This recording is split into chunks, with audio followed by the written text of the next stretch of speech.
జీవితాల్లో నిలకడగా మనం ఉండాలంటే ఏం చేయాలి చెప్పండి? 3 ప్రధానమైన అంశాలు ఉన్నాయి. మొట్టమొదటిది ఏంటి? మన ప్రార్థన సరిగా ఉండాలి. అది ఆల్రెడీ మనం ధ్యానం చేసుకున్నాం. రెండోది మన ఆలోచన సరిగా ఉండాలి. మూడోది మన నడవడిక సరిగ్గా ఉండాలి. ఈ 3 కూడా ప్రధానమైనవి. ఏం చెప్పండి మళ్ళా? మన ప్రార్థన సరిగా ఉండాలి, రెండోది మన ఆలోచనలు సరిగ్గా ఉండాలి, మూడోది మన నడవడిక సరిగ్గా ఉండాలి. మనం ప్రార్థన తర్వాత ఆలోచనలు ముగించాం. ఈరోజు ఎక్కడికి వస్తున్నాం? రైట్ లివింగ్, సరైనటువంటి ప్రవర్తన. ఎందుకంటే ఈ రోజుల్లో క్రైస్తవ్యం చాలాసార్లు ఒక ఎంటర్టైన్మెంట్ అయిపోతుంది. ఏదో మనం చర్చెస్కి వస్తున్నాం, పాటలు పాడుతున్నాం, తర్వాత వెళ్ళిపోతున్నాం. కానీ క్రైస్తవ్యం అనేటువంటిది ఒక ఎంటర్టైన్మెంట్ కాదు. లేదంటే క్రైస్తవ్యం అనేటువంటిది ఏదో ఆదివారానికి పరిమితమైంది కాదు. లేదంటే క్రైస్తవ్యం అనేటువంటిది ఈ 4 కోళ్ల మధ్యలో ఉన్నటువంటిది కాదు. అది ఒకవేళ మీరు అనుకుంటే మీ ఆలోచన మార్చుకోండి. క్రైస్తవ్యం అనేటువంటిది నువ్వు బయటికి వెళ్ళిన తర్వాత ఇక్కడ ఏదైతే నేర్చుకుంటున్నావో బయటికి వెళ్ళిన తర్వాత దాని ప్రకారం జీవించటం క్రైస్తవ్యం. నీ నడవడిక సరిగ్గా ఉండాలి. నీ నడవడిక సరిగ్గా లేకపోతే ప్రభు నీ అంతు చూస్తాడు. అర్థమవుతుందమ్మా? ప్రభు ఆయన ఎప్పుడు కాంప్రమైజ్ అవ్వడు. ఆయన ఎటువంటి వాడంటే మనకి టైం ఇస్తాడు. ప్రతి ఒక్కరికి టైం ఇస్తాడు. మన అందరి జీవితాల్లో దేవుడు ఏం చేస్తాడు? నడవడిక మార్చుకుంటావేమో అని సమయం ఇస్తాడు. ఆ సమయంలో నువ్వు ప్రతిస్పందించావా, ఆయన ఏం చేస్తాడు? నీ జీవితాన్ని సరిచేసి ముందు నడిపిస్తాడు. లేదంటే నువ్వు గనక సరి చేసుకోలేదనుకో, అప్పుడు ప్రభు ఏం చేస్తాడు? ఆయన సరి చేయటం మొదలు పెడతాడు. మీకు సంగతి చెప్పనా? ప్రభు సేవకునిగా దేవునితో ఉన్నటువంటి సంబంధాన్ని బట్టి ఒక విషయం చెప్తున్నాను. ప్రభు సరి చేయకముందే సరి చేసుకోండి. ప్రభు సరి చేయటం మొదలు పెట్టాడా, ఆయన మొహమాట పడడం. మీకు అర్థమవుతుందా? ఆయనకి he is not the respecter of person. ఫోన్లో ఈయన పాస్టర్ గారులే కాబట్టి పాపం దేవుని సేవ చేస్తున్నాడులే, ఈయన వదిలిపెడదాంలే అని ప్రభు అనడం. లేదంటే పాపం ఈ వ్యక్తి ప్రతి ఆదివారం ఉదయం 10 గంటలకల్లా మందిరానికి వస్తున్నాడు, చాలా టెన్షన్గా దేవునికి దశంభాగం ఇస్తున్నాడు కాబట్టి ఈయన వదిలిపెడదాంలే అని ప్రభు అన్నాడు. God is not the respecter of persons. వ్యక్తులను బట్టి తన అభిప్రాయాన్ని మార్చుకునేవాడు కాదు దేవుడు. నువ్వు ఎవడైనా సరే, నువ్వు ఏ బ్యాక్గ్రౌండ్ నుండి వచ్చినా సరే, నువ్వు ఎటువంటి ఫ్యామిలీ నుండి వచ్చినా సరే, ప్రభువు సరి చేయటం మొదలు పెడితే ఆయన మొహమాటం లేకుండా సరి చేస్తాడు. సో రైట్ లివింగ్ లో మనం అర్థం చేసుకోవాల్సింది, మన నడవడికని మనం ప్రతి దినము దేవుని వాక్యపు వెలుగులో మనం సరి చేసుకుంటూ వెళ్ళాలి. ఒకవేళ దాని విషయంలో గనక మనం అశ్రద్ధగా ఉన్నట్లయితే, మన నడవడికని దేవుని వాక్యపు వెలుగులో మనం సరి చేసుకోకుండా మన ఇష్టానుసారంగా మనం ప్రవర్తిస్తున్నట్లయితే దేవుడు సరి చేయటం మొదలు పెడతాడు. Once when God starts doing, you have no escape. ఆ మాటకు వస్తే దేవుడు సరి చేయటం మొదలు పెట్టాడు అనుకో, నువ్వు నేను నిలబడగలవా చెప్పండి? దేవుని న్యాయం ముందు మనం నిలబడగలమా? దేవుని జస్టిస్ ముందు నిలబడగలమా? దేవుని న్యాయం ఎవరికైనా ఒకటే. ఆ దేవుడు ఏం చేస్తాడంటే తన న్యాయం విషయంలో ఆయన చేస్తాడు. మీకు నేను ఆల్రెడీ ఓల్డ్ టెస్ట్మెంట్ లో ఎగ్జాంపుల్స్ చెప్పాను. దావీదు మహారాజుకి దేవుడు ఎంత టైం ఇచ్చాడు తన పాపాన్ని సరి చేసుకోవటానికి? అమ్మ, ఒక్కరోజు కాదు. కొన్నిసార్లు మనం అనుకుంటాం ఏంటో దేవుడు ఏంటంటే సరైన టైం ఇవ్వట్లేదండి. మనం పోయిన వారం మేము చెప్పా కదా, విజయనగరం జైలుకి వెళ్ళాం సువార్త ప్రకటించాను. జైలుకి వెళ్ళామంటే మళ్ళీ ఇది ఇంకోటి అనుకోవద్దు. సువార్త ప్రకటించడానికి వెళ్ళాం జైలుకి. దాదాపు 70 మంది ఉన్నారు అక్కడ. చాలా చిన్న జైలు, ఒక్కొక్క రూమ్ లో 15 మందిని పెట్టేశారు. అసలు వాళ్ళ జీవితం చూస్తున్నప్పుడు వర్ణనాతీతంగా ఉంది. అసలు చాలా ఆ రోజంతా కూడా మా మనస్సులు అసలు ఒకలాగా అయిపోయింది. దానిలో ఒక ఆవిడ చాలా చూడటానికి చాలా పాష్గా ఉంది ఆవిడ. నేను ఆశ్చర్యపోయాను. ఏమో స్త్రీలను చూసినప్పుడు ఏంటి వీళ్ళు జైల్లో ఉన్నారు అనుకున్నా నేను. నిజంగా వాళ్ళ ముఖాలు చూస్తే వాళ్ళ జైల్లో ఉండే వాళ్ళ ముఖాల్లో లేవు. సాధారణంగా మన జైల్లో ఉన్నట్టు మనం అనుకుంటాం. వాళ్ళ ముఖాల్లో మనం చూసినప్పుడు ఏదో కొన్ని మనకి ఫీచర్స్ కనబడుతూ ఉంటాయి. వీళ్ళ ముఖాలు చూస్తున్నప్పుడు వాళ్ళ ముఖాల్లో చాలా పాష్గా ఉన్నారు, చాలా డీసెంట్గా ఉన్నారు. ఒక ఆవిడ మాట్లాడితే ఏముందో తెలుసా? ఏమండి, మేము తప్పు చేయలేదు అని మేము అంటలేదు. మీరు గమనించండి ఆవిడ అన్నటువంటి మాట. మాలో పాపము లేదని మేము అంటలేదు. ఆవిడ క్రైస్తవరాలు కదా, ఆవిడ అంజురాలు. ఏమంది? మాలో తప్పు లేదని మేము అంటలేదు, కానీ మాకు సరి చేసుకోవటానికి టైం సరిపోలేదని. ఏంటో మాట? నిజంగా నేను ఆ మాటకి ఆశ్చర్యపడ్డాను. ఆవిడేమంది?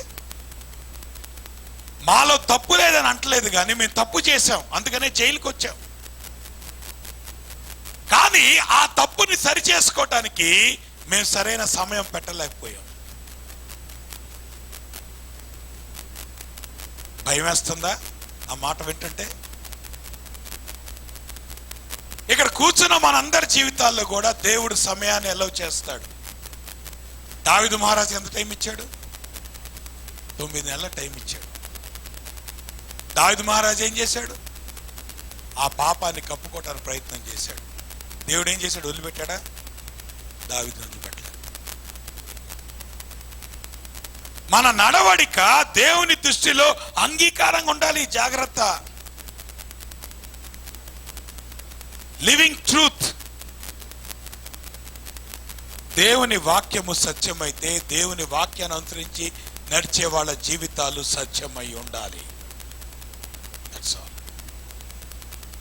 దీనిలో కాంప్రమైజ్ లేదు. దీనిలో దేవుడు వ్యక్తులను బట్టి మార్చుకునేటువంటి వాడు కాదు. God's word is universal. కాబట్టి పౌలు గారు ప్రార్థన గురించి మాట్లాడాడు.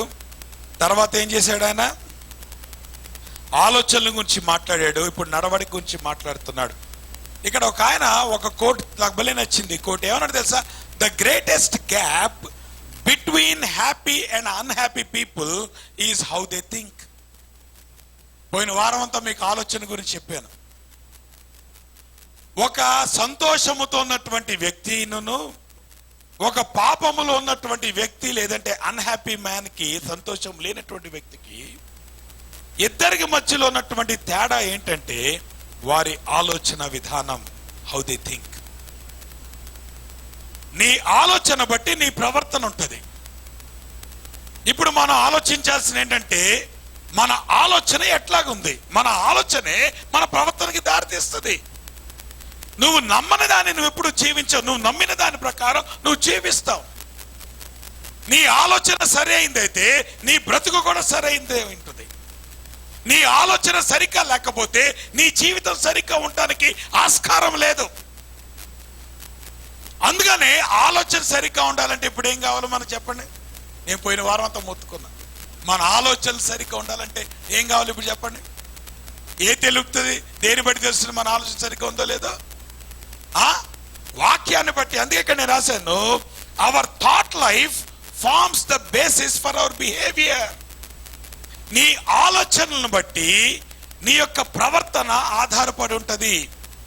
సో ఇప్పుడు చెప్పండి, మన జీవితాల్లో మనం డీల్ చేయాల్సింది బిహేవియరల్ ఆస్పెక్ట్ కాదు, ద థాట్ లైఫ్.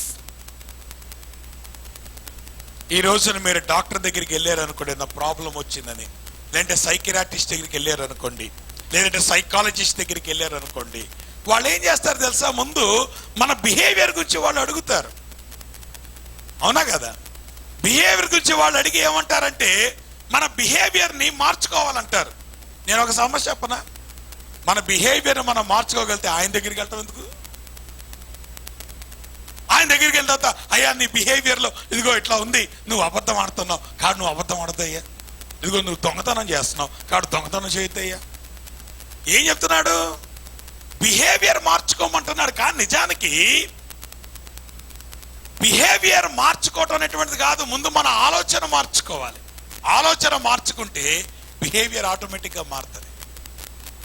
నీకు అర్థమవుతుందా? నీ ఆలోచన దేవుని వాక్యం ప్రకారం నువ్వు సరి చేసుకుంటే నీ ప్రవర్తన కూడా సరిగ్గానే ఉంటుంది. కాబట్టి ఇప్పుడు చెప్పండి, మారాల్సింది ఏంటి?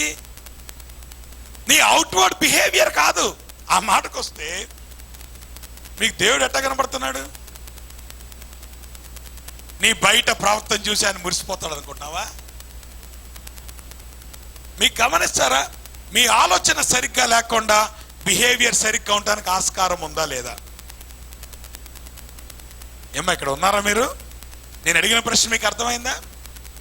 మీ ఆలోచన సరిగ్గా లేకుండా మీ ప్రవర్తన సరిగ్గా ఉండే ఆస్కారం ఉందా లేదా? లేదా? ఇప్పుడు చర్చిలోకి వచ్చారు, మీ బిహేవియర్ ఎట్లా ఉంది? ఎంత క్రమంగా కూర్చున్నారు? బిహేవియర్ బాగాలేదా ఏంటి? ఏమ్మా చర్చిలోకి వచ్చాడు, మీ బిహేవియర్ ఎట్లాగుంది? బాగుందా లేదా? కానీ మీ ఆలోచనలు బాగున్నాయా? మీ ఆలోచనలు ఎక్కడెక్కడ ఉన్నాయి చెప్పండి. మీ మైండ్లో థింకింగ్ ఎక్కడెక్కడ ఉంది? దాని అర్థం ఏంటి? మీ ఆలోచన సరిగ్గా లేకుండా మీ బిహేవియర్లో మీరు నటించడానికి ఆస్కారం ఉంది. సో ప్రభు ఏమంటున్నాడు? మీ బిహేవియర్ చోట్ల దేని చూస్తున్నాడు ఆయన? మీ ఆలోచన చూస్తున్నాడు. ఎందుకు? ప్రభు కూడా తెలుసు కదా. ఆయన తెలియదా? ప్రభు తెలియదా? మనం అంత చక్కగా నటిస్తున్నాం, ప్రభు తెలియదా? ఈయన చూడండి అంత చక్కగా ప్యాంట్ షర్ట్ వేసుకొని వెళ్తున్నాడు, ప్రభు అనుకుంటా ఉంటాడా లేదా? ఏమా మీకు అర్థమవుతుందా అన్నమాట? అమ్మా ఇక్కడ మటుకి నేను మొహమాటం లేకుండా మాట్లాడతాను దేవుని యొక్క వాక్యం. అర్థమవుతుందా? ఎందుకంటే దేవుని వాక్యం అమ్మా, ఇది దేవుని మందిరం ఇది. సో ప్రభు అంటున్నాడు, your thought life forms the basis for your behaviour. ఆలోచనలు మారాలి, దృక్పథాలు మారాలి. ఆలోచనలు మారినప్పుడు, దృక్పథాలు మారినప్పుడు అప్పుడు బిహేవియర్ ఆటోమేటిక్ గా మారుతుంది. పౌలు గారు అంటున్నాడు, అటువంటి నడవడిక మనకు కావాలని పౌలు గారు చెప్తా ఉంటున్నాడు. Our attitude is a paint brush of the mind. మన మైండ్ ని మనం దేంతో పెయింట్ చేస్తున్నాం మీకు అర్థమవుతుందా? ఇప్పుడు ఈ యొక్క మందిరానికి చక్కగా ఉండాలంటే ఏం చేస్తున్నాము? పెయింట్ వేస్తున్నాం. ఎందుకు పెయింట్ వేస్తున్నాం? చక్కగా కనపడటం కోసం, అవునా కదా? ఇప్పుడు ఇల్లు మీరు కాంక్రీట్ వేసారనుకోండి, పెయింట్ చేయకపోతే బీమ్ ఎట్లాగుంటది? ఈ కాలం ఎట్లాగుంటది? చూడటానికి బాగుంటుందా? ఎప్పుడు అందంగా ఉంటది? ఆ కాలంకి మీరు పెయింటింగ్ వేసినప్పుడు అప్పుడు ఆ పెయింట్ ఆ కాలము చూడటానికి చక్కగా ఉంటది. అలానే ఉదయకాల సమయంలో దేవుని వాక్యం ఏం చెప్తుందో తెలుసా? నీ ప్రవర్తన ఏదైతే ఉందో అది నీ జీవితానికి పెయింట్ లాంటిది. సో బయటికి వెళ్ళినప్పుడు ఇప్పుడు మీరు గమనిస్తున్నారా? దీని వెనక కాంక్రీట్ కనబడుతుందా? దీని మీద పెయింట్ కనబడుతుందా? మీకు కాంక్రీట్ కనబడుతుందా? సో ఇప్పుడు ఏమవుతుందంటే మీరు బయటికి వెళ్ళేటప్పుడు జనాలకు కనబడేది ఏంటి? కాంక్రీట్ కాదు. ఏం కనబడుతుంది? పెయింట్ కనబడుతుంది. సో మీ యాటిట్యూడ్ ఎట్లా ఉందో అది ఎట్లా కనబడుతుంది? పెయింట్ లాగా కనబడుతుంది. పెయింట్ బాగుంటే బిల్డింగ్ బాగుంటుంది. మీ ఆలోచన సరిగ్గా ఉంటే మీ జీవితం సరిగ్గా ఉంటుంది. ఎందుకంటే your attitude is a paint brush of the mind. నీ మైండ్ దేంతో నింపబడిందో దాన్ని బట్టి నీ యాటిట్యూడ్ ఉంటుంది. నీ యాటిట్యూడ్ జనాలకి బయట కనపడుతుంది, కానీ నీ మైండ్ జనాలకి కనపడదు. నీ మైండ్ ఉన్నటువంటి ఆలోచన ప్రకారం నీ యాటిట్యూడ్ బయటికి కనబడుతుంది. దేవుని వాక్యం ఏమంటుందమ్మా? ప్రసంగి 10వ అధ్యాయం 2వ వచనం ఏమన్నాడు తెలుసా? జ్ఞాని యొక్క హృదయము అతని కుడి చేతిని ఆడించును, బుద్ధిహీనుని హృదయము అతని ఎడమ చేతిని దేవుని వాక్యం అమ్మా ఏంటంట? జ్ఞాని యొక్క హృదయం. ఎంతమంది లెఫ్ట్ హ్యాండర్స్ ఉన్నారు ఇక్కడ? ఇక లెఫ్ట్ హ్యాండర్స్ గురించి మాట్లాడలా, నేను కూడా రైట్ హ్యాండర్నే ప్రభు కృపను బట్టి. అంత మాసం మీరు లెఫ్ట్ హ్యాండర్ అయితే అమ్మో ఏంటి ప్రభు ఎట్టాడని అనుకోవద్దు. ఇది లెఫ్ట్ హ్యాండ్ రైట్ హ్యాండ్ బట్టి కాదు. ప్రభు ఏమంటున్నా చెప్పండి? నువ్వు రైట్ హ్యాండర్ అయినా లెఫ్ట్ హ్యాండర్ అయినా నువ్వు జ్ఞానివైతే నువ్వేం ఉపయోగిస్తావు? నీ కుడి చేతిని ఉపయోగిస్తావు. కుడి చేతిని దేనికోసం ఉపయోగిస్తారు? మంచి పనుల కోసమా? ఇది ఎంతకంటే వివరించక్కర్లేదు, మీకు అర్థమైపోయింది. కాబట్టి ఇప్పుడు చెప్పండి, మీరు జ్ఞానులైతే మీరు ఏ చేతిని ఉపయోగిస్తారు చెప్పండి? కుడి చేతిని ఉపయోగిస్తారు. నేను రైట్ హ్యాండ్ లెఫ్ట్ హ్యాండ్ గురించి మాట్లాడేది, కానీ ఆ థాట్ మీరు అర్థం చేసుకోండి. సొలొమోను గారు తన జ్ఞానంలో ఇచ్చినటువంటి మాట ఏమంటున్నాడు? If you are a wise man you will use your right hand, if you are a foolish man you will use your left hand. దాని అర్థం ఏంటంటే, ఇంకొక ఇంగ్లీష్ ట్రాన్స్లేషన్ లో ఈ రకంగా ఉంది, wise thinking leads to right living. దాని అర్థం ఏంటి? నువ్వు జ్ఞానయుక్తమైనటువంటి ఆలోచన ఏదైతే ఉందో అది దేనికి దారితీస్తుంది? జ్ఞానయుక్తమైనటువంటి జీవితానికి దారితీస్తుంది. Stupid thinking leads to wrong living. నువ్వు ఏదైతే బుద్ధిహీనంగా ఆలోచిస్తున్నావో అది దేనికి దారితీస్తుంది? నీ యొక్క చెడు నడవడికి అది దారితీస్తూ ఉంది. కాబట్టి దేవుని వాక్యం ఏం చెప్తుందంటే, నీ యాటిట్యూడ్ అనేటువంటిది అది పెయింట్ లాంటిది. నీ యాటిట్యూడ్ బాగుంటే నీ జీవితం బాగుంటుంది, నీ ప్రవర్తన బాగుంటుంది, నీ జీవితం ద్వారా దేవుడు మహింపరచబడతాడు. నీ యాటిట్యూడ్ సరిగ్గా లేకపోతే నీ ప్రవర్తన సరిగా ఉండదు, నీ జీవితాన్ని బట్టి ప్రభు ఆయన కృంగిపోతాడు. ఉదయకాల సమయంలో మనం అర్థం చేసుకోవాల్సింది, మనం ప్రభువుని సంతోష పెట్టాలనుకుంటున్నామా, ప్రభువుని కృంగదీయాలనుకుంటున్నామా? చాయిస్ మీ చేతిలో నా చేతిలోనే ఉంది. పౌలు గారు చాలా ఇక్కడ ఒక ఆయన ఫిలిప్ బ్రూక్స్ అనేటువంటి ఆయన ఈ రకంగా మాట్లాడి ఏమన్నా sir, do not pray for easy lifes. ఈజీగా బతకాలని ఎప్పుడు అనుకోవద్దు. ముఖ్యంగా క్రైస్తవులారా, ఈజీగా బతకాలని ఎప్పుడు అనుకోవద్దు. అంటే వెళ్ళి కష్టపడమని కాదు. దాని అర్థం ఏంటంటే, సులువుగా ఉంది అని చెప్పి మీకు సంగతి పాపం ఎప్పుడు కూడా ఎట్టా చిక్కులు పెట్టుద్ది? కష్టంగానా సులువుగానా? దేవుని వాక్యం ఏముంటుందమ్మా? పాపానికి ఉన్నటువంటి డెఫినేషన్ యాడ్జెక్టివ్ ఏంటంటే, అది సులువుగా చిక్కులు పెట్టుద్ది. దాని అర్థం ఏంటంటే, జీవితంలో ఎప్పుడు షార్ట్ కట్స్ అనేటువంటి ఎన్నుకోవద్దు. Don't go for an easy life. ఏమంటే మీరు టికెట్ కొనుక్కుంటే మీకు ₹1,00,000 లాటరీ వస్తుంది అన్నారు అనుకోండి, ఏం చేస్తారు? టికెట్ కొనుక్కుంటారా ₹1,00,000 రావడం కోసం? ఎప్పుడైనా లాటరీ టికెట్ కొనుక్కున్నారా మీరు? జాగ్రత్త, కొనొద్దు. దేవుని చిత్తం కాదు అది. Don't try for easy money, don't try for easy life. మీకు అర్థమవుతుందా? Do not pray for easy lifes. ఏమంటున్నాడు ఇక్కడ? Pray to be stronger man. నువ్వు బలమైనటువంటి వ్యక్తిగా ఉండాలని ప్రార్థన చేయి. ప్రభువా, నాకు ఈజీ లైఫ్ వద్దు, నేను నీ కోసం స్ట్రాంగ్ గా ఉండాలి, నేను నీ కోసం బలంగా ఉండాలి, అటువంటి జీవితాన్ని నాకు దయచేయి ప్రభువా అని ప్రార్థన చేయండి. అప్పుడు ఏమన్నా తెలుసా? Then the doing of your work shall be no miracle, but you shall be a miracle. దాని అర్థం ఏంటంటే, నువ్వు చేసేటువంటి పని అది అద్భుతంగా ఉండదు, కానీ నీ జీవితమే అద్భుతంగా ఉంటది. ఎప్పుడు? దేవుని కోసం నువ్వు స్ట్రాంగ్ గా జీవించినప్పుడు. ఈ రోజుల్లో మనం దేనికోసం ప్రార్థన చేస్తామో తెలుసా? ప్రభువా, నా జీవితంలో అద్భుతం చేయి ప్రభువా, నా జీవితంలో అద్భుతం చేయి ప్రభువా. ప్రభు అంటున్నాడు, నీ జీవితంలో అద్భుతం ఏంట్రా, నువ్వే అద్భుతంగా ఉండాలి. మార్చుకోని దొరికిపోదాం. నువ్వు ఒక ఇన్ఫెంట్ గా ఉన్నట్లయితే, నువ్వు ఒక ఏమంటారు, ఎదుగుదల లేనటువంటి క్రైస్తవుడు అద్భుతం కోసం ప్రార్థన చేస్తాడు. మెచ్యూర్డ్ క్రిస్టియన్ వాని జీవితమే అద్భుతంగా ఉంటుంది. వాని జీవితం చూస్తున్నప్పుడు అందరూ ఇది అద్భుతంగా ఉందంటారు. Don't ask for a miracle, you should be a miracle. మీకు అర్థమవుతుందా? అద్భుతం కోసం ప్రభుని అర్థం కాదమ్మా, నీ జీవితం అద్భుతంగా ఉండాలి. నిన్ను చూసి అందరూ ఆశ్చర్యపోవాలి. బా, ఏంటి దేవుడు నమ్ముకున్నాడు.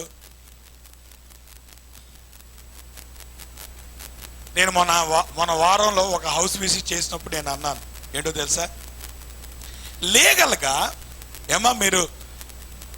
లీగల్గా మీరు ఆలోచిస్తే, ignorance is never an escape. అంటారు లీగల్గా. దాని అర్థం ఏంటి? ఒకవేళ మీరు జడ్జి గారు ముందుకు వెళ్ళిపోయి అయ్యయ్యో తూచండి నాకు తెలియలేదండి అంటే వదిలిపెట్టేస్తాడా? వదిలిపెడతాడా? చెప్పడామా అరే ఇట్లా చేయకూడదు నాకు తెలియలేదండి. Ignorance is not an escape. అలా నువ్వు దేవుని ముందు నిలబడినప్పుడు ప్రభువా ఇది నాకు తెలియదు ప్రభువా అని అంటే ప్రభు అంటాడు ఇది ఎక్కడుంది అంటాడు. ఇదేమైంది? దేవుని దగ్గరికి వెళ్ళి నాకు తెలియదు అంటానికి వీల్లేదు. ఎందుకంటే దేవుడు ఏమి ఇచ్చాడు? నేను ఇంకో మాట కూడా ఉన్నా. ఏంటి తెలుసా? గ్రేస్ బ్యాప్టిస్ట్ చర్చ్ వాళ్ళు అసలు తప్పించుకోలేరు. మీకు అర్థమవుతుందా? ఎందుకు? గ్రేస్ బ్యాప్టిస్ట్ చర్చ్ వాళ్ళకి ప్రతి ఆదివారం, ప్రతి మంగళవారం, ప్రతి శుక్రవారం దేవుని వాక్యం చాలా విరివిగా బోధించబడుతుంది. అవునట్రా కాదంటారా? ఏమా వాక్యం కాకుండా ఎప్పుడైనా ఏదైనా బోధించాను నేను?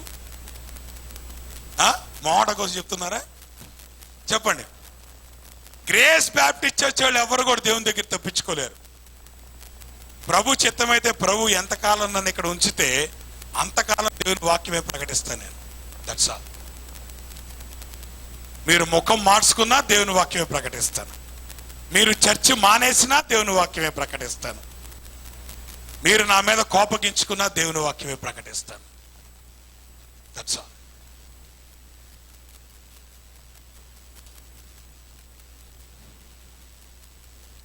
Don't pray for a miracle but your life should be a miracle. అసలు ప్రభువు నీ జీవితంలో పని చేస్తున్నటువంటి విధానాన్ని బట్టి ప్రజలు ఆశ్చర్యపోవాలి. ఎవరండి ఈయన, ఈలాగా నేను బ్రతకాలి అని అనుకోవాలి ప్రజలు. ఈ రోజుల్లో క్రైస్తవులకున్న సాక్ష్యం ఏంటి? క్రైస్తవులకున్న సాక్ష్యం ఏంటమ్మా? ప్రజలు చూసి కాంక్షించడానికి మన జీవితంలో ఏమైనా ఉందా? ఓయమ్మో ఆవిడతో పెట్టుకోదండి, ఆయనతో పెట్టుకోదండి, ఆమె చాలా డేంజర్ అండి, ఆయన చాలా డేంజర్ అండి. ఏంటి అన్ని? ఏది మన సాక్ష్యం? నీ జీవితం ఒక అద్భుతంగా ఉండాలి. Right living. పౌలు గారు ఇక్కడ 4 విషయాల గురించి మాట్లాడుతున్నాడు. ఈ 4 విషయాలు వివరించడానికి నాకు టైం లేదు, కానీ కొన్ని ప్రాక్టికల్ హింట్స్ నేను మీకు ఇస్తాను. బట్ ఈ విషయాలు మీరు అర్థం చేసుకోండి. మొట్టమొదటిది ఇంటెలెక్చువల్ ఆస్పెక్ట్ గురించి మాట్లాడుతున్నాడు, ఆలోచన గురించి మాట్లాడుతున్నాడు. ఏమన్నాడు తెలుసా? 4వ అధ్యాయం 9వ వచనం ఏమన్నాడు అక్కడ? ఒక్కొక్కటి ఒక్కొక్క కలర్లో పెట్టాను మీకు బాగా కనపడాలని. మీకు అర్థమవుతుందా? కనపడుతుందా? ముందు రెడ్ కలర్ ఏమన్నా అక్కడ? ఏవి నేర్చుకొని ఇంటెలెక్చువల్ గా నువ్వు ఏదైతే నేర్చుకుంటున్నావో, దేవుని మందిరానికి వచ్చినప్పుడు దేవుని వాక్యాన్ని నువ్వు ఏం నేర్చుకుంటున్నావో, దేవుని సహవాసంలో ఉన్నప్పుడు దేవుని వాక్యాన్ని నువ్వు ఏమి నేర్చుకుంటున్నావో, ప్రతి ఆదివారం మందిరానికి వచ్చి నువ్వు ఏమి నేర్చుకుంటున్నావో, ప్రతి మంగళవారం బైబిల్ స్టడీకి వచ్చి నువ్వు ఏది నేర్చుకుంటున్నావో. ఏమన్నాడు అక్కడ? ఏదైతే నువ్వు నేర్చుకుంటున్నావో అది మొట్టమొదటి ఆస్పెక్ట్. రైట్ లివింగ్ కి మొట్టమొదటి కాంపోనెంట్ ఏంటంటే నువ్వు ఏదైతే దేవుని వాక్యాన్ని నువ్వు నేర్చుకుంటున్నావో. గమనించండి, ఇక్కడ మీరు దేవుని వాక్యాన్ని నేర్చుకుంటున్నారా లేదా? అమ్మ మనందరం నేర్చుకుంటున్నావా? నేను కూడా నేర్చుకుంటాను, మీరు నేర్చుకుంటారు. మనందరము జీవితాంతం దేవుని వాక్యాన్ని మనం నేర్చుకోవాల్సిందే. ఏ పాయింట్ ఆఫ్ టైంలో నాకు అన్ని వచ్చు అనుకోవడానికి లేదు. దేవుని వాక్యాన్ని మనం నేర్చుకుంటున్నాం. అందుకే పౌలు గారు అంటున్నాడు, ఏదైతే మీరు నేర్చుకుంటున్నారో, రెండోది ఏమంటున్నాడు? దేన్నైతే మీరు అంగీకరించితిరో అది వొలిషనల్. వొలిషనల్ అంటే ఏంటి తెలుసా? నువ్వు స్వయంగా నువ్వు అంగీకరించింది. దేవుని వాక్యాన్ని పాస్టర్ గారు చెప్పారు కాబట్టి అంగీకరించడం కాదు. దేవుని వాక్యంలో నువ్వు నేర్చుకున్న దాన్ని బట్టి నువ్వు స్వయంగా అంగీకరించింది ఏదైతే ఉందో. దాని అర్థం ఏంటి? నిర్ణయాలు అనేటువంటిది నువ్వు వ్యక్తిగతంగా తీసుకోవాలి, నువ్వు స్వయంగా తీసుకోవాలి. అంతేగాని నువ్వు తీసుకున్న నిర్ణయం నీ కుటుంబాన్ని అంతటికి వర్తించదు. చాలా మంది అంటారు, ఏమంటే మా ఆవిడ బాగా ప్రార్థన చేస్తానండి. ఎవరంట? మరి నీ ప్రార్థన ఏమైంది? మా ఆయన బాగా చదువుతాడండి అంటే నీ చదువు ఏమైంది? మీకు అర్థమవుతుందా? దేవుని దగ్గరికి వచ్చేటప్పటికి ఇది గ్రూప్ ప్లాన్ కాదు. నువ్వు ఏదైతే వ్యక్తిగతంగా దేవుని వాక్యాన్ని నేర్చుకొని నువ్వు అంగీకరించితివో. సో అంగీకారం అనేటువంటిది ఇప్పుడు ఎవరు చెప్పండి? మనందరము వ్యక్తిగత జీవితాల్లో మనం దేవుని వాక్యాన్ని అంగీకరించేది. మూడోది ఏమంటా అంటే ద బిహేవియరల్ ఆస్పెక్ట్. ఏమంటాడు అక్కడ? నా యందున్నట్టుగా ఏవి వింటితిరో. ఇక్కడ ఒక నిమిషం ఆగండి అమ్మా. ఈ రోజుల్లో క్రైస్తవులు ఎట్లా తయారయ్యారంటే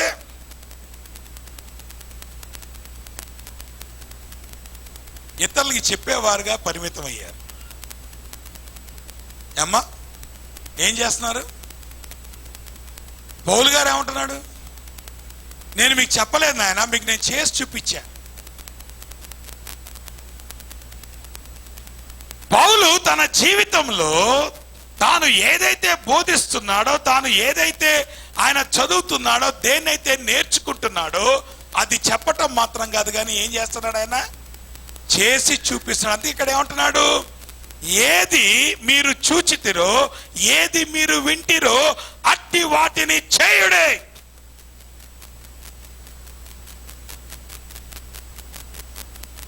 దాని అర్థం ఏంటంటే your profession of faith and your behaviour can't contradict each other. దాని అర్థం ఏంటి? నీ విశ్వాసము నీ ప్రవర్తన రెండు మ్యాచ్ అవ్వాలి. నేను ప్రభునందు విశ్వసిస్తున్నానండి అని అంటే నీ ప్రవర్తన సరిగ్గా ఉండాల్సిందే. నీ ప్రవర్తన సరిగ్గా లేదనుకో, దాని అర్థం ఏంటి? నీ విశ్వాసం సరిగ్గా లేదు. That's all. ఇక దాంట్లో ఏం మొహమాటమే లేదు. పౌలు గారు ఏమంటే ఏది విన్నారో, ఏది చూచితిరో అంటే నీ జీవితం నా జీవితం అది ఒక ఎగ్జాంపుల్గా ఉండాలమ్మా. మనందరం దేనికోసం ప్రయాసపడాలి? మీకు అర్థమవుతుందా? మన జీవితం ఎగ్జాంపులరీగా ఉండటం కోసం ప్రయాసపడాలి. నేర్చుకున్నది ఆచరణలో పెట్టండి, అట్టి వాటిని మీరు చేయుడే. మరి ప్రభు చెప్పినట్టు చేస్తే ప్రాబ్లమ్స్ వస్తాయా? ఇక్కడ ఒక మాట చెప్పాలనుకుంటున్నాను. దేవుడు తన కృపను బట్టి అమ్మా యంగ్ పీపుల్, యవనస్తులు చూడండి వంక. ఏంటి అందరు తల తీసుకున్నారంట, మరి నిద్రపోతున్నారా ఏంటి? చూడండి వంక చూడండి. నేను బాగున్నాను కాదు, మీకు అర్థమవుతుందా? ఒక కాలేజ్ స్టూడెంట్గా నేను వెళ్ళక ముందు ప్రభు నమ్ముకున్నాను, ఇంజనీరింగ్ కాలేజ్ స్టూడెంట్గా. దాని అర్థం ఏంటి?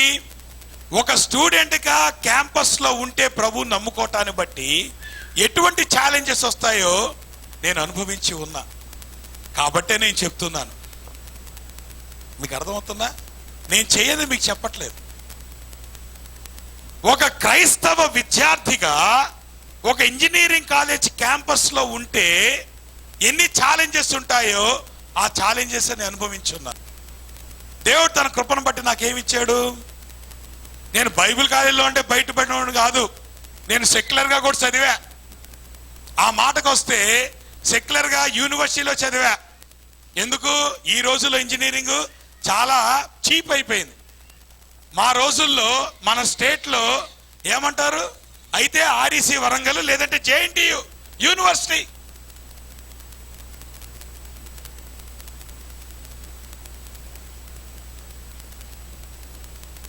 ప్రభు ఇచ్చాడు ఇంజనీరింగ్. ఇంజనీరింగ్లోకి వెళ్ళినప్పుడు ఎట్లాగెళ్ళా? నేను క్రైస్తవ విద్యార్థిగా వెళ్ళాను. కాబట్టి మీకు చెప్తున్నాను, యవనస్తులారా, క్యాంపస్లో మీ జీవితం జాగ్రత్త. మమ్మల్ని ఎవరు చూడలేదులే, మా పేరెంట్స్. నేను హైదరాబాద్లో రూమ్ తీసుకొని ఉన్నా. నేను మా అమ్మోళ్ళు దూరంగా ఉన్నా. నేను నన్ను చూసేవాడు ఎవడు లేడు, నేనంటే కూడా ఎవడికి తెలియదు. ఇప్పుడు క్యాంపస్లో నా అసోసియేషన్ ప్రవర్తించవచ్చా? చెప్పండి అమ్మా, చెప్పరే. ఎవరొస్తారు? కాలేజీలకు వెళ్తున్నారు, ఏం చేస్తున్నారు మీరు? మా పేరెంట్స్ చూడలేదు అనుకున్నారా? జాగ్రత్త, దేవుడు చూస్తున్నాడు. పేరెంట్స్ చూడకపోవచ్చు, ఫ్రెండ్స్ చూడకపోవచ్చు, ఎవరు చూస్తున్నాడో. నువ్వు ఇంజనీరింగ్ కాలేజీకి వెళ్ళి, లేదంటే మెడికల్ కాలేజీకి వెళ్ళి, లేదంటే ఆంధ్ర యూనివర్సిటీకి వెళ్ళి, లేదంటే ఏ యూనివర్సిటీలో, ఏ డిగ్రీ కాలేజో, నువ్వు ఎక్కడికి వెళ్ళి నువ్వు చేస్తున్నటువంటి ప్రతి పనిని దేవుడు చూస్తున్నాడు. జాగ్రత్త. సరే, స్టూడెంట్ లైఫ్ అయిపోయింది. పాస్టర్ గారు మీకు ఏం తెలుసండి, మీరు పాస్టర్గా ఉన్నారు అని అంటున్నారా? నేను 4 ఏళ్ళు ఉద్యోగం చేశాను. నేను ఇంజనీర్గా ఉద్యోగం చేశాను. నేను సేవకు ఎట్లా వచ్చాను? ఉద్యోగం చేసి సేవకు వచ్చాను. క్రైస్తవునిగా ఉద్యోగంలో ఉండేటువంటి ప్రాబ్లమ్స్ ఏంటో, ఛాలెంజెస్ ఏంటో తెలుసు.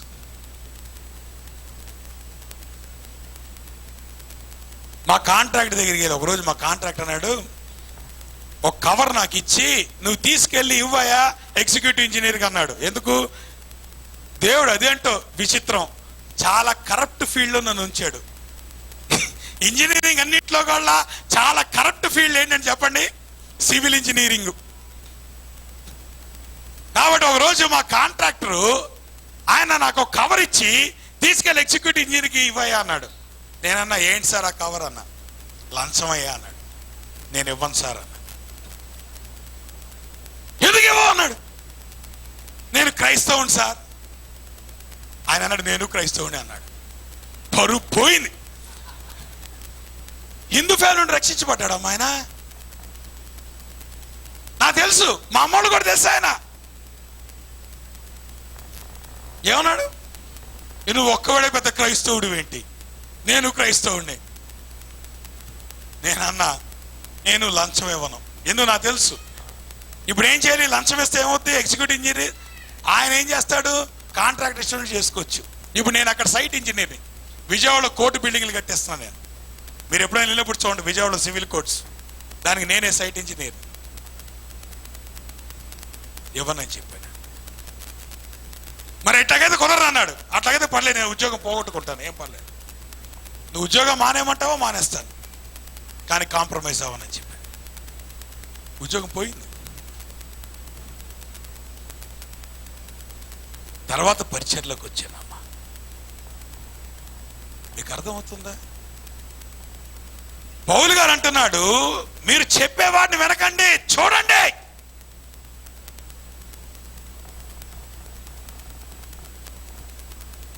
కాబట్టి ఛాలెంజెస్ ఉన్నాయి. విద్యార్థిగా ఛాలెంజెస్ ఉన్నాయి, ఉద్యోగస్తునిగా ఛాలెంజెస్ ఉన్నాయి, సేవకునిగా ఛాలెంజెస్ ఉన్నాయి. దేవుడు మన దేనికోసం పిలిచాడు? సత్ప్రవర్తన కలిగే వారిగా దేవుడు పిలిచాడు. అందుకే పౌలు గారు ఇక్కడ అంటున్నాడు, మీరు ఏది నేర్చుకొని అంగీకరించారో దా ఎందున్నట్టుగా ఏ వింటారో కాలేజ్ క్యాంపస్కి వెళ్ళాను. ఫస్ట్ రోజు ర్యాగింగ్. వాళ్ళన్నారు, రే సినిమా పాట పాడరా. నేను పాడను సార్. ఎవరు? ఎందుకు పాడరా? నేను క్రైస్తవుని సార్. ఆ గ్రూప్ లో పక్కన, అరే ఈడు కూడా క్రిస్టియనేరా అన్నాడు. పరువు పోయింది. ఇప్పుడు ఏం చెప్పాలి వాళ్ళకి? నేను అన్నా, అలా కాదండి, నేను మారు మనసు పొందిన విద్యార్థినండి అని చెప్పి వాళ్ళకి ఏం అర్థమవుతుందమ్మా? మీకు అర్థమవుతుందా? నేను క్రైస్తవుడినండి అంటే వాళ్ళు ఉన్నారు, ఈడు క్రైస్తవుడేరా అంటున్నాడు. జాగ్రత్త. దేవుడు కాలేజ్ క్యాంపస్ నేను ఉంచితే దేవుని మహిమార్థమై జీవించు. నీ ప్రవర్తన ద్వారా ప్రజల్ని దగ్గరికి రావాలి. అనేకమైన సాక్ష్యాలు చెప్పగలను కానీ, but I don't want to tell. ఎందుకంటే దేవుని తెలుసు, నాకు తెలుసు. ప్రూవ్ చేసుకోవాల్సిన అవసరం లేదు. కానీ ఒక మాట మట్టి చెప్తున్నాను, విద్యార్థిగా దేవుడు నేను క్యాంపస్లో పెడితే నీ ప్రవర్తన జాగ్రత్త. ఉద్యోగస్తునిగా దేవుడు నేను ఆఫీసులో పెడితే నీ ప్రవర్తన జాగ్రత్త. దేవుడు ఒకవేళ నిన్ను పరిచర్యకు పిలుచుకుంటే నీ ప్రవర్తన జాగ్రత్త. నువ్వు ఏ స్థానంలో దేవుడు నిన్ను పిలిచినా ప్రాబ్లం లేదు, కానీ ఆ స్థానంలో దేవునికి నమ్మకంగా ఉండు. That's all. నష్టపోతే నష్టపోదాం. ఎవరి కోసం? దేవుని కోసం నష్టపోవడం కంటే పెద్ద విశేషం ఏముందమ్మా? ఉద్యోగం పోను నేను. ఆ టైంలో నాకు బాగా గుర్తుంది, అదే టైంలో దేవుడు నన్ను పరిచర్యకు పిలుస్తున్నాడు. నాకు అర్థమవుతుంది దేవుడు పరిచర్యకు పిలుస్తున్నాడని. ఒకరోజు నేను భోజనం చేస్తుంటే మా నాయన అన్నాడు మా అమ్మతో, వాడు తిండి ఎక్కడ తింటాడో ఆలోచించమని అన్నాడు. ఎందుకంటే నేను ఉద్యోగం మానేసిన ఆయనకి ఇష్టం లేదు. ఈ పెద్ద దిగొచ్చాడు, ఉద్యోగం మానేశాడు అన్నాడు. ఎందుకు? ఏమైంది? లంచం వేస్తే ఏమైంది? ప్రభు తర్వాత ఉద్యోగం ఇచ్చాడు. అప్పుడు నేను మార్నింగ్, అప్పుడు మేము డైలీ ప్రేయర్కి వెళ్ళేవాళ్ళం. ప్రతిరోజు మార్నింగ్ 5 to 6 మేము ప్రేయర్ చేసేవాళ్ళం. నేను, సిరాజ్ గారు, శ్రీనివాస్ రెడ్డి గారు, మేమంతా కలిసి ప్రార్థన చేసేవాళ్ళం. అప్పుడు అపార్ట్మెంట్ అక్కడ స్కూటర్ స్టాండ్లో నిలబడి నేను మాట్లాడుతున్నాను సిరాజ్ గారితో. అన్న, దేవుడు నాకు ఉద్యోగం ఇచ్చాడు, కానీ ఈ గత కొద్ది కాలంలో నేను ఉద్యోగం పోయి నేను ఉంటున్నటువంటి టైంలో దేవుడు నన్ను పరిచర్య పిలిచాడు, నాకు అర్థమవుతుంది. మరి ఒకవేళ దేవుడు నన్ను పరిచర్యకి వెళ్ళాలనుకుంటే నాకు ఉద్యోగం ఎందుకు ఇచ్చాడు? ఇది నా ప్రశ్న. అప్పుడు ఆయన అన్నాడు, కిరణ్, నువ్వు చాయిస్ తీసుకో, నిర్ణయం తీసుకో, నీదే. నువ్వు ప్రభు మాటకు లోబడి నువ్వు పరిచర్యకు వస్తావా, నీ ఇష్టం. లేదంటావా, హ్యాపీగా ఉద్యోగం చేసుకో, చాయిస్ నీదే అన్నాడు. తిన్నగెళ్ళి మా సార్కి చెప్పాను, సార్ నేను ఉద్యోగంలో మానేస్తున్నాను సార్. అదేంటి, నిన్న కదా నీకు ఉద్యోగం వచ్చింది, జాబ్లో జాయిన్ అయ్యి, శాలరీ ప్రాబ్లం అన్నాడు. శాలరీ ప్రాబ్లం కాదండి, దేవుడు నన్ను సేవకు పిలుస్తున్నాడు. మరి భవిష్యత్తు ఏంటి? ఏం పర్లేదు, దేవుడు చూసుకుంటాడు. మీరు ఈ రోజున నేను పరిచర్లకు వచ్చిన 10 సంవత్సరాల తర్వాత చూస్తున్నారు. అంతకుముందు ఎట్లాగుండేది మా జీవితం మీకు తెలుసా? తెలుసు. దేవుని మీద భారం ఉంచి, దేవుని మీద విశ్వాసంతో మా జీవితాన్ని ప్రారంభించాం. ఎప్పుడు దేనికోసం ఆశపడలేదు, దేనికోసం ఆశించలేదు. నేను ధైర్యంగా చెప్పగలను, దేవుని తెలుసు, నాకు తెలుసు. నేను ఒకటే మిమ్మల్ని ఎంకరేజ్ చేస్తున్నాను, జీవితం జాగ్రత్త. దేవుడిచ్చిన జీవితం దేవుని మహిమార్థమై జీవించండి. ఇమోషనల్ ఆస్పెక్ట్ ఏంటంట? అప్పుడు సమాధానకర్తకు దేవుడు మీకు తోడయ్యుండును. ఏమన్నాడు? పైన ఆ 3 జరిగితే అప్పుడు 4 జరుగుతే. ఏంటా 3 పైన? నువ్వు ఏదైతే నేర్చుకున్నావో, ఏదైతే అంగీకరించావో, ఏదైతే నువ్వు విన్నావో, ఏదైతే నువ్వు చూసావో, దాని ప్రకారం నువ్వు చేస్తున్నప్పుడు అప్పుడు దేవుని సమాధానం నీ జీవితంలోకి వస్తుంది.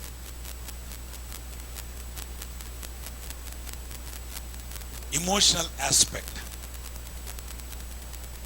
సమాధానం అంటే మ్యూజిక్ వినే సమాధానం కాదమ్మా ఇది. మ్యూజిక్ వింటే మనసు ప్రశాంతంగా ఉంటుందా లేదా? మ్యూజిక్ ఆపంగానే అవుతుంది. ఆ ప్రశాంతత నువ్వు విన్నంతసేపే, ఇంకా ఎక్కువ వినేటప్పటికి బోరు కొట్టుద్ది.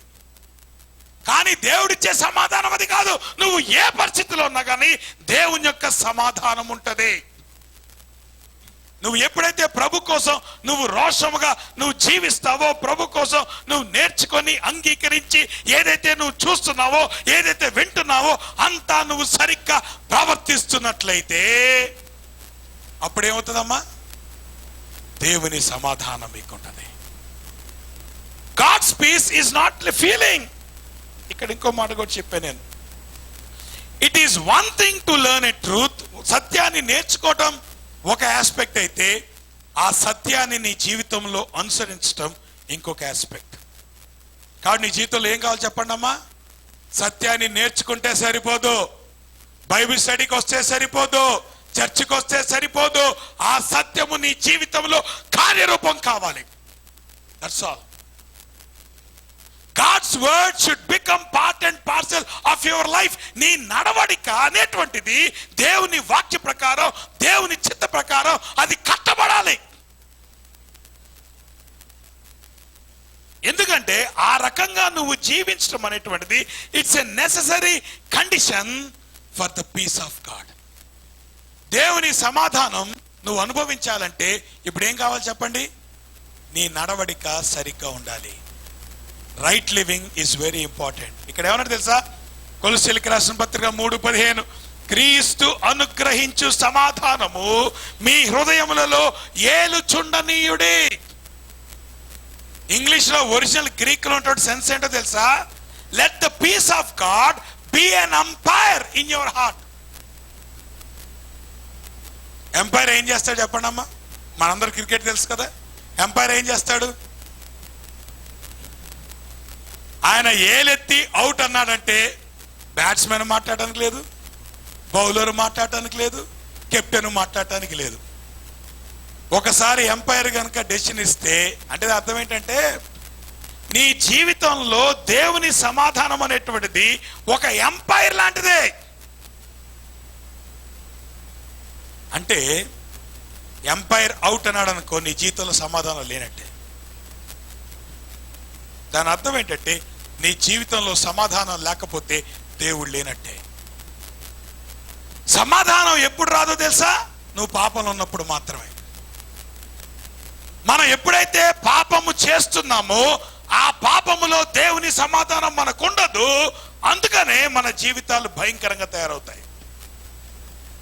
కానీ నువ్వు ఎప్పుడైతే పాపాన్ని ఒప్పుకొని దేవుని దగ్గర నీ ప్రవర్తన సరి చేసుకుంటావో దేవుని సమాధానము నీకు ఇవ్వబడుతుంది. కాబట్టి నీ జీవితంలో దేవుని సమాధానం అనేటువంటిది అది నీకు ఒక ఏమంటారు, ఇట్స్ అన్ ఇండికేషన్. దేనికి? నువ్వు దేవునితో సరిగ్గా ఉన్నావో లేవంటానికి ఇండికేషన్. నువ్వు దేవునితో సరిగ్గా ఉంటే నీకు దేవుని సమాధానం నీ జీవితంలో ఉంటుంది. నువ్వు దేవునితో సరిగ్గా లేకపోతే దేవుని సమాధానం ఉండదు, గజిబిజి గందరగోళం వస్తుంది. ఉదయకాల సేవలో ప్రియుడ, నీ జీవితం కనుక గందరగోళంగా గజిబిజిగా ఉన్నట్లయితే దేవుని సమాధానం నీకు లేదు. దేవుని సమాధానం లేకపోతే దానికి కారణం పౌలు గారు అంటున్నాడు, నీ జీవితంలో నీ ప్రవర్తన సరిగ్గా లేదు, నీ ఆలోచన సరిగ్గా లేదు. నీ ప్రవర్తన, నీ ఆలోచన, నీ జీవితం నువ్వు సరి చేసుకుంటే అప్పుడు దేవుని సమాధానం మీకు వస్తుంది. దేవుని సమాధానం లేదంటే there is something problem with your personal life. నీ వ్యక్తిగత జీవితంతో ఏదో ప్రాబ్లం ఉంది. Tips for right living. సరైనటువంటి జీవితం జీవించడానికి, సరైన ప్రవర్తన కలిగి ఉండటానికి మీకు కొన్ని టిప్స్ ఇస్తాను. ఈ రోజుల్లో టిప్స్ బాగా ఎక్కువైపోయినాయి కదా. సౌందర్యం బాగుండాలంటే టిప్స్, సన్నబడాలంటే టిప్స్, కాబట్టి మంచిగా ఆరోగ్యం ఉండాలంటే ఇది రైట్ లివింగ్ కి టిప్స్. మొట్టమొదటి చెప్తున్నాను, అనలైజ్ యువర్ ఇన్పుట్. నువ్వు దేన్ని నీ జీవితంలో సింక్ చేసుకుంటున్నావో దాని విషయంలో జాగ్రత్త. కంప్యూటర్ భాషలో దాన్ని చెప్పాలంటే, కంప్యూటర్ భాషలో దాన్ని ఏమంటారంటే గిగో అని అంటారు. కంప్యూటర్ తెలిసిన వాళ్ళకి ఆ టర్మ్ తెలుసు, గిగో. దాని అర్థం ఏంటి తెలుసా? Garbage in and garbage out. నువ్వు కంప్యూటర్లోకి గార్బేజ్ ఫీడ్ చేసావు అనుకో, ఈ రోజుల్లో పెద్ద ప్రోగ్రాములు రాయట్లా, కానీ పూర్వకాలంలో మేము ఇంజనీరింగ్ చేసే టైంలో ప్రోగ్రాములు రాసేవాళ్ళం. అప్పట్లో ఫోర్ట్రాన్ 4 ఉండేది, కంప్యూటర్ ప్రోగ్రామ్ రాసేవాడు. ఎందుకు? ఆ కంప్యూటర్ ప్రోగ్రామ్ రాసిన దాన్ని బట్టి కంప్యూటర్ వర్క్ చేస్తుంది. సో ఏమవుతుంది, ప్రోగ్రామ్ సరిగ్గా లేదనుకో దాని రిజల్ట్స్ ప్రాబ్లం. దాని ఏమంటే గార్బేజ్ ఇన్ గార్బేజ్ అవుట్. నువ్వు ఏదైతే ఫీడ్ చేస్తున్నావో కంప్యూటర్కి అట్లానే ఆ కంప్యూటర్ రెస్పాండ్ అవుతుంది. అట్లానే నీ జీవితంలో నుండి చెత్తా చెదారం బయటకు వస్తుంది అనుకో, దాని అర్థం ఏంటి? నువ్వు చెత్తా చెదారంతో నీ జీవితాన్ని నింపుతున్నావు. ఇంక వేరేదేం లేదు, పెద్ద మిస్టరీ ఏం కాదు. నువ్వు నీ జీవితాన్ని నువ్వు దేంతో నింపుతావో దాన్ని బట్టే నీ ప్రవర్తన ఆధారపడి ఉంటుంది. ఇప్పుడు చెప్పండి, నీ జీవితం దేవుని వాక్యంతో నింపబడుతుంది అనుకోమ్మా, ఇప్పుడు నీ ప్రవర్తన ఎట్లాగా ఉంటుంది? గార్బేజా? చెప్పండి, మీకు తెలీదా ఏంటి? మీరెవరు దేవుని వాక్యంతో నింపట్లేదా?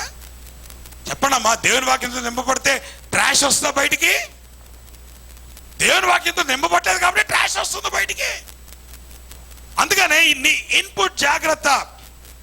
పౌలు గారు అంటున్నాడు, మేము వితర్కములను దేవుని గుర్చిన జ్ఞానమును అడ్డగించి ప్రతి ఆటంకమును పడద్రోసి ప్రతి ఆలోచనను క్రీస్తుకు లోబడినట్లు చెరబట్టే. దాంతో ఏమంటాడు పౌలు గారు?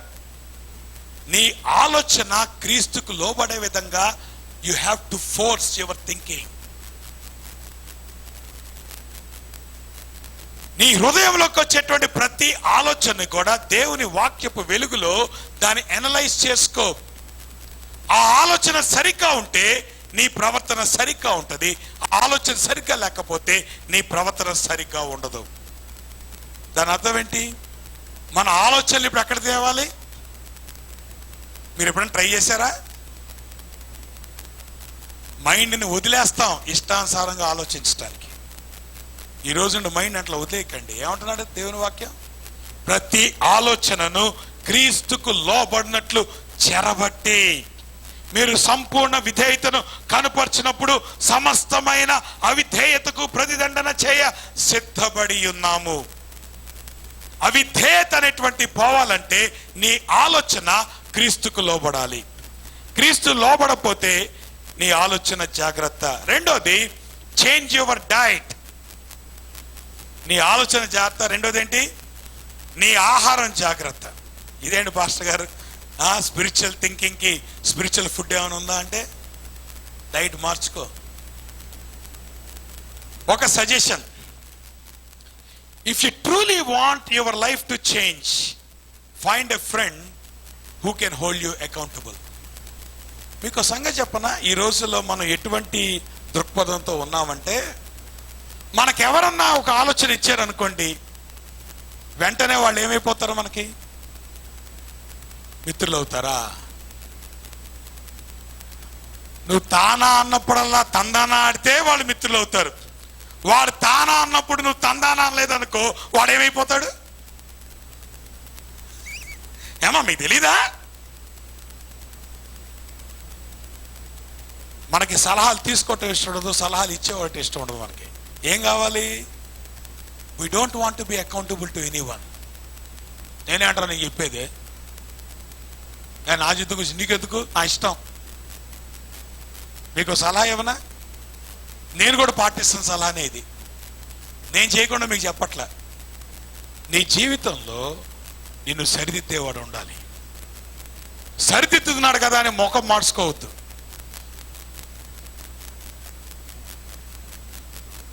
It's a challenge. చర్చ్లో పెద్ద ఛాలెంజే.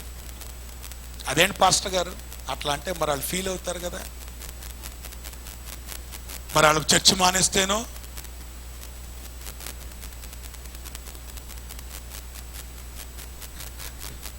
ప్రభు కృపను బట్టి చెప్తున్నాను, ఇప్పటి వరకు ఫీల్ అవుతారు కదా అని ఎప్పుడు నేను దేవుని వాక్యాన్ని చెప్పకుండా ఉండలేదు. మీరు చర్చ్ మానేస్తే మీ ఇష్టం. అది ఎక్కడైతే మీరు ఫీల్ అవ్వరో అక్కడ ఉండండి మీరు, నాకు ఇబ్బంది ఏం లేదు. కానీ ఈ సంఘంలోకి, ఈ మందిరంలోకి వస్తే దేవుని వాక్యపు వెలుగులో సరి చేయబడాల్సిందే, అది ఎవరైనా సరే. మీకు సంగతి చెప్పనా, నేను గతంలో కూడా ఒకసారి చెప్పాను ఒక ఆయనతో ఈ మాట. చర్చ్ గనక ఒక వ్యక్తి మానేస్తే రెండు కారణాలు ఉంటాయి. ఒకటి, దేవుడన్నా నీకు ఆటంకమై ఉండాలి, సత్యమన్నా ఆటంకమై ఉండాలి, లేదంటే పాస్టర్ గారన్నా ఆటంకమై ఉండాలి. ఒకవేళ నేను గనక ఆటంకం అయితే దాన్ని సరి చేసుకోవడానికి నేను ఇష్టపడుతున్నాను. ఎప్పుడు? దేవుని వాక్యానుసారం ఉంటే. దేవుని వాక్యానుసారం లేకపోతే ఐ డోంట్ కాంప్రమైజ్. నేను కాంప్రమైజ్ అయ్యే ప్రసక్తే లేదు. లేదు, ఒకటి సత్యం నేను అఫెండ్ చేస్తే నేనేం చేయలేను. ఈ సంఘం ప్రారంభించబడి ఇప్పుడు మీరు చాలా మంది ఉన్నారు. అప్పుడు చాలా కొద్ది మంది ఉన్నప్పుడు వీ హ్యాడ్ ఎ ప్రాబ్లం చర్చ్లో. మీకు కొత్తగా వచ్చిన వాళ్ళు, ఈ 2-3 సంవత్సరాలు వచ్చిన తెలియదు, కానీ 3 సంవత్సరాల క్రితం వచ్చిన వాళ్ళకి తెలుసు, ఫస్ట్ నుండి ఉన్నటువంటి వాళ్ళు. ఒక ఆయన వచ్చి అన్నాడు, సార్ నేను చెప్పింది మీరు చేయాలన్నాడు. నేను చేయనని చెప్పాను.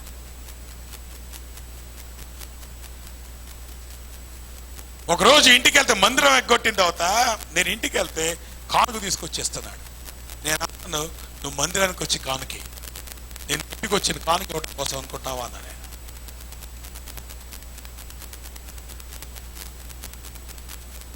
సార్ మరి ఒకవేళ ఇప్పుడే ప్రారంభించిన సంఘం అప్పుడే ఈయన మానేశాడంటే ఏమనుకుంటారో? Yes, it's a challenge. మేము ఎంత దాని విషయంలో నలిగామో మాకు తెలుసు, దేవునికి తెలుసు.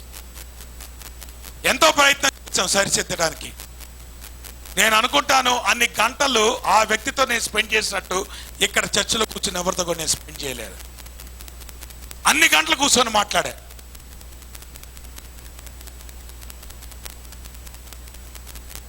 మానేశాడు. కానీ దేవుడు సంఘాన్ని ఆయన ఆపేశాడా? ఏమా నువ్వు మానేస్తే సంఘం ఆగిపోతా అనుకున్నావా? పరిచర్య ఆగిపోతా అనుకున్నావా? నో, ఇది దేవుని సంఘం, దేవుని పరిచర్య. మనం బిబ్లికల్ ప్రిన్సిపల్స్కి గనక కాంప్రమైజ్ అవ్వకపోతే దేవుడు ఆ సంఘాన్ని ఆశీర్వదిస్తాడు. That's what I believe. నువ్వు దేవుని వాక్యంలో కాంప్రమైజ్ అయ్యావనుకో దేవుని కృప నీకు ఉండదు. దేవుని వాక్యం కాంప్రమైజ్ అవ్వకుండా నువ్వు సత్యానికి కట్టుబడినంత కాలం ఎన్ని ఛాలెంజెస్ వచ్చినా దేవుడు ఎదుర్కొంటాడు. మనం భయపడాల్సిన అవసరం లేదు. ఈ సంఘము గ్రేస్ బ్యాప్టిస్ట్ చర్చ్ అనేటువంటి కిరణ్ గారి సంఘం కాదు. మాటలు మార్చుకోండి, ఇది దేవుని సంఘం. దేవుడు ఇప్పుడు ఈరోజు కిరణ్ గారిని పెట్టాడు, రేపు ఇంకోటి పెడతాడు. దేవుడు నాయకత్వం ఇంకోటికి ఇస్తాడు ఆయన. ఇది దేవుని పరిచర్య, ఇది దేవుని సంఘం. దేవుడు ఇక్కడ ఉంచినంత కాలం నాయకుడు ఉంటాడు. దేవుడు నాయకుడిని తీసేస్తే ఇంకో నాయకుడిని పెడతాడు. అంతేగాని సంఘం ఆగిపోదు, చర్చ్ ఆగిపోదు. ప్రభు కృపను బట్టి ముందుకెళ్తున్నాం. నేను అందుకే అంటున్నాను, అకౌంటబిలిటీ ఉండాలి. నిన్ను సరిచేసేవాడు ఉండాలి, తప్పుని సరిదిద్దేవాడు ఉండాలి. తప్పుని సరిదిద్దే ముఖం మార్చుకోమాక. నాకు ఈ మాట ఎప్పుడో సిరాజు గారు చెప్పాడు. నేను ఎప్పుడు కూడా నా జీవితంలో ఐ హోల్డ్ హిమ్ అకౌంటబుల్. ప్రతి విషయాన్ని ఆయనకి నేను చెప్తాను. నేను ఎందుకంటే నాకు తెలుసు ఆయన ముఖమాటం లేకుండా నాతో మాట్లాడతాడు. అది మీకు తెలుసు, అవునా కదా? అకౌంటబిలిటీ. Change your diet. మూడోది, examine the influence of your friends. నీ స్నేహితులు జాగ్రత్త. నీ మీద ఇన్ఫ్లుయెన్స్ ఉంటున్నటువంటి సిద్ధాంతాలు జాగ్రత్త.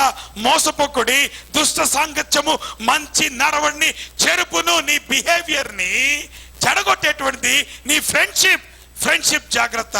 ఎవరితో ఫ్రెండ్షిప్ చేస్తున్నావు? ఎవరితో సహవాసం చేస్తున్నావు? ఎవరితో నువ్వు క్లోజ్ అవుతున్నావు? నీతి ప్రవర్తన గల వారే మేల్కొని పాపము చేయకుడి. దేవుని గూర్చిన జ్ఞానము కొందరికి లేదు, మీకు సిగ్గు కలుగుకై ఇట్లు చెప్పుచున్నాను. దేవుని జ్ఞానం లేని వాడితో వాని దగ్గర నువ్వు ఆలోచనలు తీసుకోమాక, వాని దగ్గర సలహాలు తీసుకోమాక. అటువంటి ఫ్రెండ్షిప్తో జాగ్రత్త.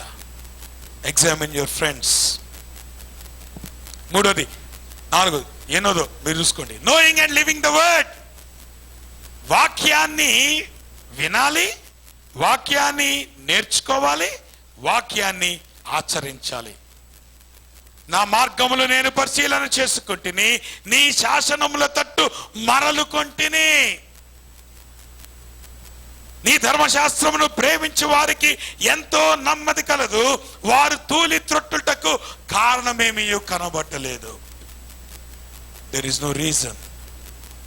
మీరు వినువారు మాత్రమై ఉండి మిమ్మల్ని మీరు మోసపుచ్చుకొనకుండా వాక్య ప్రకారము ప్రవర్తించు వారునయ్యుండుడే.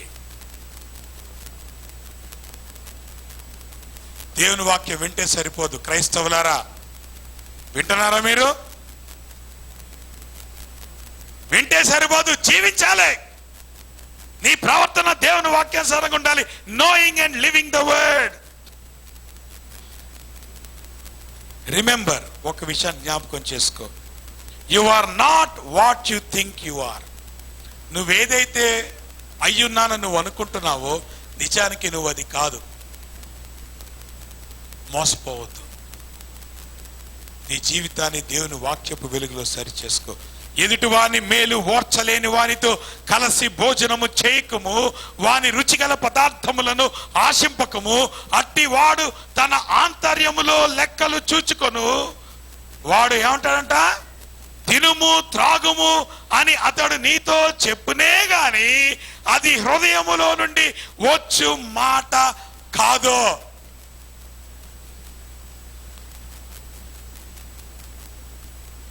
నీ మాటలు నోట్లో వస్తున్నాయి, హృదయంలో వస్తున్నాయి. ప్రభు అంటున్నాడు, నీ మాటలు నోట్లోండి కూడా వచ్చే ఛాన్స్ ఉంది, హృదయంలో రావు. ప్రభు అంటున్నాడు, అటువంటి వాటితో జాగ్రత్త. నీ మాటలు దేంట్లో రావాలి? నీ హృదయంలో రావాలి. నీ హృదయం దేంతో నిండుకొని ఉండాలి? దేవుని వాక్యంతో నిండుకొని ఉండాలి. అప్పుడు నీ ప్రవర్తన ఎట్లాగుంటుంది? సరిగ్గా ఉంటుంది. ప్రభు బలం సమీపిస్తున్నాం. ప్రభు దగ్గర మన జీవితాలు మనం సరి చేసుకుందాం. ప్రార్థన చేసుకుందాం.